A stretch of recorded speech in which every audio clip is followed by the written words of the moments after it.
righty, rock and roll. You're not fooling anybody here, bro. Dude, I didn't do this. I'm not. You know why I'm asking you to see how fucking much you're gonna lie to me. I'm not lying to you If so, whatsoever. I'm not gonna sit here for hours, dude, and ask you the same stupid questions. I know most of this shit. Okay. Not going to sit there for hours. They did sit there for hours. And he always says this, don't waste my time, don't waste your time. I'm not going to sit here for fucking hours. They sat there for 7 fucking hours. But I already know the shit. He's telling that at 2 a.m. now. They're only about 2 hours in, and he's already telling them that he knows everything. And it keeps going until 7:30 in the morning. Woody, don't waste your time. Don't waste my time, dude. We've done the investigation, bro. I need to find out if you were trying to kill this cop or it fucking went off accidentally. You might have just been looking at the fucking thing. And when you saw the cops, you said, oh, what shit. the hell are you talking about? I did not try and kill a cop. We know you had the firearm. I didn't have the fucking firearm. Maybe you just grabbed it. So, okay. Accidentally. Just happened to pick it up. Boom! That was an accident. I'm trying to find out intent because a camera doesn't tell me what intention your brain There's has. no intention Or for Richard. killing a cop. Yeah. Richard didn't want to kill a cop. He was shooting the ground. And there he defends Richard right there. There was no intention for Richard. He was just shooting in the ground. He had no intention on shooting a cop. He was just shooting it in the ground. And he, and I believe most definitely that Larry doesn't think Richard is a convicted felon and that it's no big deal. He didn't mean to do anything more than shoot it in the ground. Why is this such a big fucking deal? Okay. Well, that's what you need to tell me. That's what you need to tell me. Don't tell me you didn't have a firearm in your hand. Because I did not have a firearm in my hand. We can prove that. We're beyond that point, buddy. We're beyond that, man. Then just fucking prove it, right? Yeah. Enough. I mean, this is so hard to watch on so many levels because you just want Larry to say, fuck you, fuck off, I'm done, right? Yeah. That's what I would really, I think, is just stop now because it's not getting any better. It is not getting any better. It gets worse and it gets worse. We can prove it, we can prove it, we can prove it. And it would just be like, then prove it. Then just prove it. I didn't do anything. Listen, we're way beyond that in this investigation. Okay? We're way beyond that. Who's pointing the finger at me? Now, let me explain something to you, Woody, because I'm not going to waste that much time talking to you here. Okay, I'll tell you what happened today. I'll tell you some of what happened today. I didn't shoot nobody. We're not going to waste much time with you here. I'm going to tell you what happened. No, I'm going to just tell you some of what happened. God, this is a shit show. This is a total shit show, right? Now we're back. It's not even 2 a.m. and we're way beyond that. I love that. We're way beyond that in this investigation. Way beyond that. Yeah, they don't get way beyond it until 7:30 in the morning. Everything else we know. Right. Everything else we know. I didn't do it. I wasn't shooting the gun. Everything else we know. Everything else we know. We're way beyond that. Well, what do they know? I mean, the most important thing is who fired the shot, the invisible shot, right? Yeah. And that really is the most important. They're way beyond. So, the shot's made up, and, but they're way beyond that, way beyond that. They know everything. They know everything. What do they know? What do they fucking know? Yeah, that's the fourth round that's there. I'm not going to make shit up. There's 4 rounds there, bro. All your roommates know it. Richard knows it.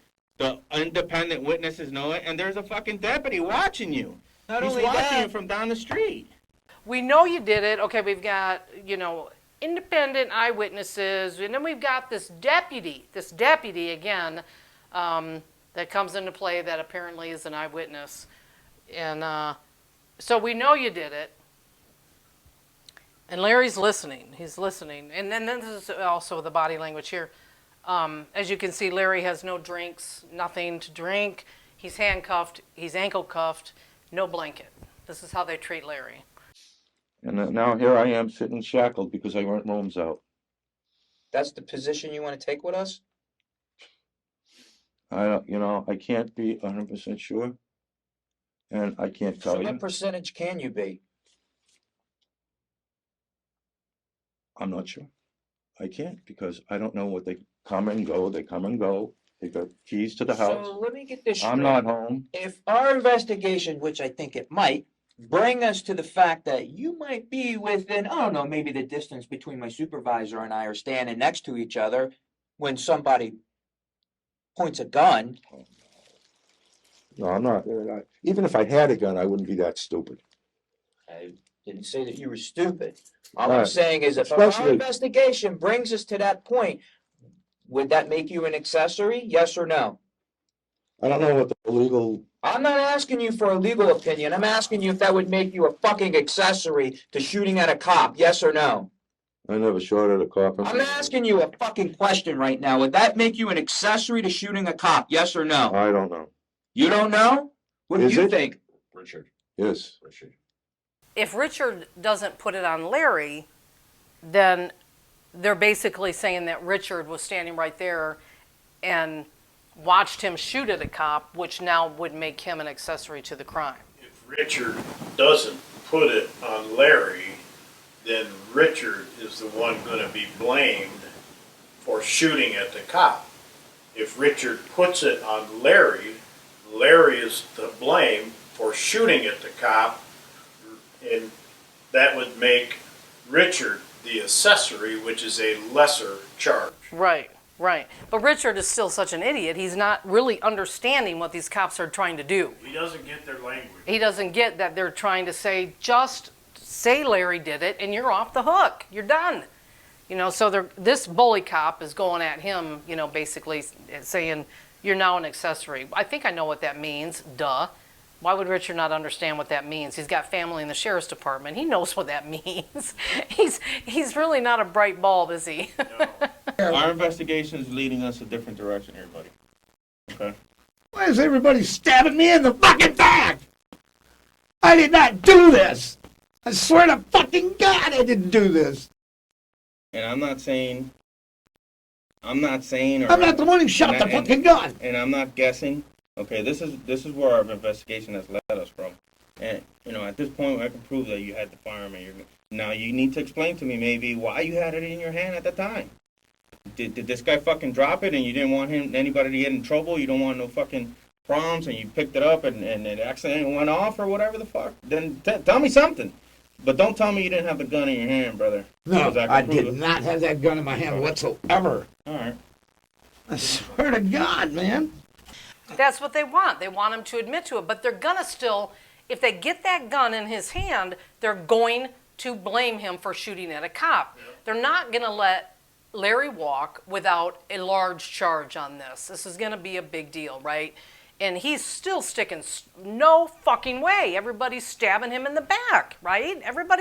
We've done the investigation. We know everything, you know, we just basically want you to admit to it. Well, the cops telling him, and everybody's saying that he did it, but he's making that shit up too. Larry, I mean, I doubt that all them other people that were in the house accused Larry of it. Well, you don't have to doubt it because we read all the statements. Nobody in the house put this on Larry. They all put it on Richard. Right. 911 caller put it on Richard. So all the cop is doing is lying again about the whole situation, that everybody is blaming Larry. Right. But he wants a gun in his hand. So now he's saying, just tell me something. Just tell me anything, something that he dropped it and you picked it up. What the fuck? I mean, come on. I mean, we go from shooting a goddamn cop to now just tell me anything, anything. Just put the gun in your hand, Larry. You know, so what did you do? Drop it and then you picked it up and it went off accidentally. What did that deputy do when you pulled the trigger? Tell us what he did. I don't know. You don't know? You don't remember? The only thing I remember is getting a knee in my back. No. We're talking about when you pulled the trigger. We'll talk about that later. When you walked outside and you pulled the trigger, what did that deputy do? What did he do? Tell me what he did. Because we know.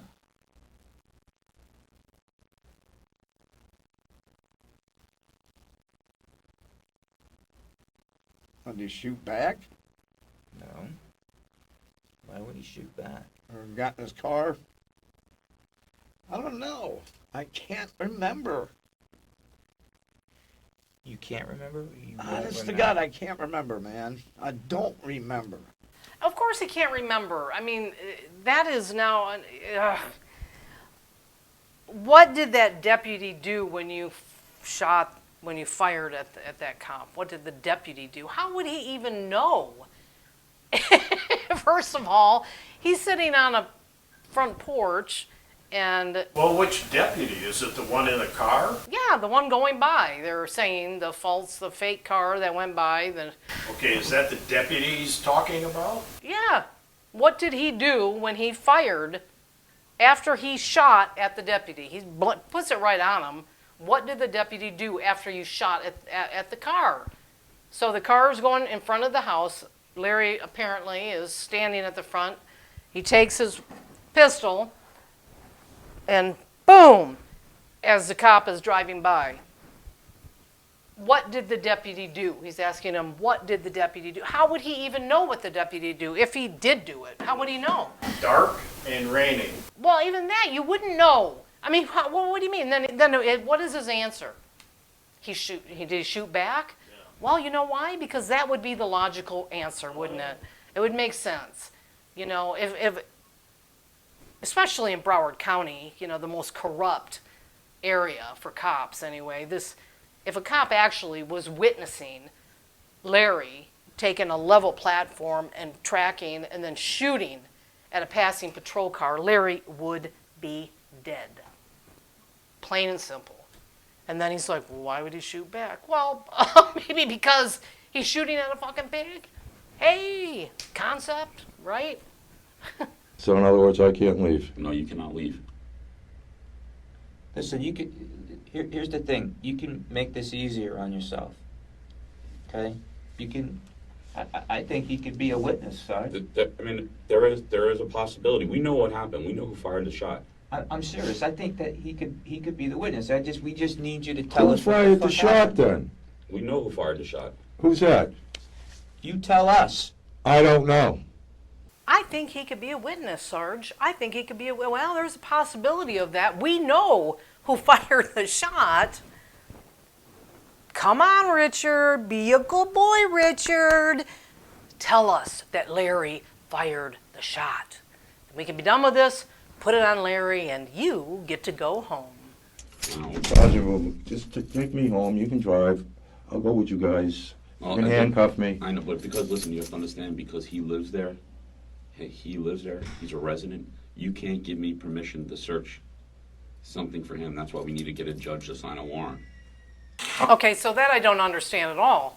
So basically what he's saying here is that Richard's like, just take me home. And if you notice throughout this whole thing, Richards was given a blanket to stay warm. He's not handcuffed.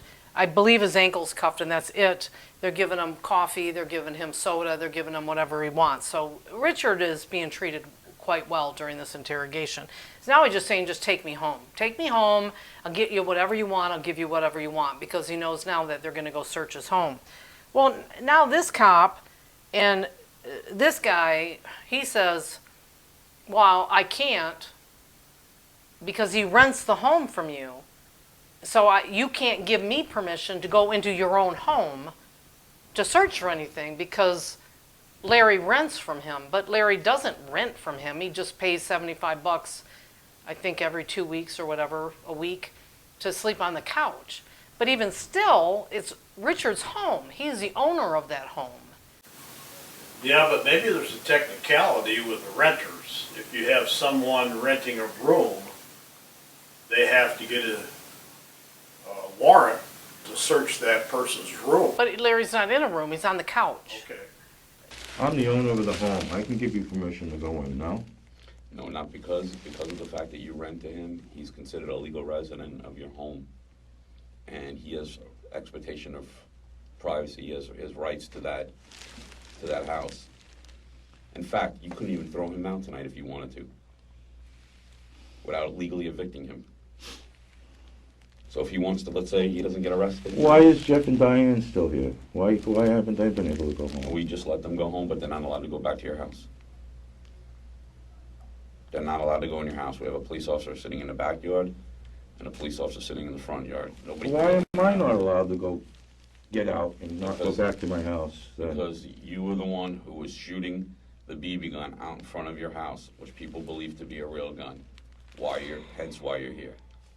He couldn't legally throw Larry out of the house, right? Did you catch that? I mean, you couldn't even throw him out without doing a legal eviction. But yet then he turns around and says that Diane and Jeff were sent home. These are the two people that were in the house that were also staying there. But they can't get back in the house. But they're saying Richard can't throw Larry out, but yet these other two people, for legal reasons, and they should be able to get back in the home and get their private possessions, right? You would think so. Well, yeah, so the cop isn't really making any sense with that to me. Well, why can you remember all of this detail about how Richard shot into the ground? I We have remember- we have I an just- eyewitness I remember who up puts to a the gun in point- your hand. No, you don't remember up to a point. You remember the whole thing. No, I don't. Yes, you do. I do not. Yes, Honest you to do. God, man. Oh, no, I'm being honest to God, and so is my partner, and so is the deputy that witnessed you because he broadcast it over a radio, and we're pulling the tapes right now. We're pulling the dispatch tapes, and you know what those dispatch tapes are going to describe? You. Well, first of all, I'm going to say there was never a description of Larry. And they're pulling the tapes right now. Woo! Yeah, well, I got all the tapes. Never. When that shot was fired, the last description that was made was of Richard. Never, ever of Larry. And it was, such bullshit. But this is Bully Cop, so Bully Cop's got to play the role to a T, and really, you don't remember. But you remember all these details. But they're really, it was simple. He stuck with this thing because it was the truth. And in truth, you always remember because you're telling the truth. Yeah. When you start lying is when you can't remember what you said. And of course, then you do forget. It's, again, very clear. I was sitting there, one in the ground. Larry goes in, right? I don't have to do this all again, but very, very concise with the story every single time. And now they're really starting to go for the memory loss. You remember all these details, but you can't remember that. Honestly, I don't care how drunk I am. If I shot a gun, I'm pretty fucking sure I'd remember doing it. Oh, yeah. I'm going to remember doing that more so than what I had for dinner. Yeah. So they're just turning it around to, fit their narrative on what they want. You see, here's what happens. You see, we get this information, we come out, we take a look at the scene, we talk to a couple people, we get a general premise of what's going on. Then we come in and we start talking to witnesses. Then when we start talking to witnesses, we go and we start talking to people who could be potential suspects. You, Richard. Then we try to figure out, all right, are they being truthful? We take the information that you guys give us, then we go out to the scene and we're like, this makes sense, this doesn't make sense, this doesn't make sense, this makes sense, this doesn't make sense, and we put it all together and we come back. You see, and we have this beautiful things called crime scene investigations. Okay? And crime scene investigations comes out and they photograph the shit out of everything. Okay, he says they covered everything. They did a really horrible, horrible job with this investigation. First of all, SWAT goes in, shell casings are all over the place. In this, Mike and I received everything when this first went down. There was photographs of the shell casings. One was on a table, one was on a chair, one was under a chair. There was no photographs of inside the house. There was a photograph of the pistol, but it was sitting, they had pulled it out, they finally found it in the attic, pulled it out. But bottom line is what I'm saying is they didn't do no crime scene investigation bullshit. You know why? They never found the bullets. They never found them in the ground. They never even bothered to look for them, nor did they ever go look for the one that apparently was shot out in the middle of the road at a passing patrol car that never hit the car, never hit anything, never hit a tree, and we're talking a neighborhood, okay? Oakland Park, a close-knit neighborhood. Homes are tight. It never hit a fucking thing. They never even retrieved that bullet. They never even looked for it, I'm guessing. They never even looked for it. Who did they interview? The people in the home. Everybody in the home put it on Richard. The 911 caller put it on Richard. That's it. That's really it. There was nobody else. And then they interview the suspects. You know, we got Richard and we got Larry. How the fuck Larry ever got called a suspect in this is still beyond me, except for the fact that they had someone they had to put it on. Because Richard was not going to take the hit. No way. No way. And he was an easy fucking target. Yep. An easy target. But he makes it sound like, oh, he's just got the best detective in the world. They go out and we got this thing called crime scene. Fuck you, you know. I just can't. And it just so happened that a deputy was passing by at that same time. Dude, this isn't homicide. Okay? This isn't homicide. You didn't hit the car. You didn't hit him. But we're going to find out where that little bullet went. There certainly wasn't an education on how to use a gun and to educate yourself on guns. And it certainly wasn't teaching you crime scene investigation because some just a shit show is what it is. And talking about shit shows, I've got a couple more before I'll be done with the police interrogation stuff. And the next one coming up is going to be the beatdown with Larry. And then after that, I've got Bad Piggy. Bad Piggy is coming up. You're going to want to catch that. So please subscribe to my channel. I mean, I need more. I've been on YouTube forever. It would be great if I could get more subscribers. Certainly do appreciate it. So we'll see you on the next round.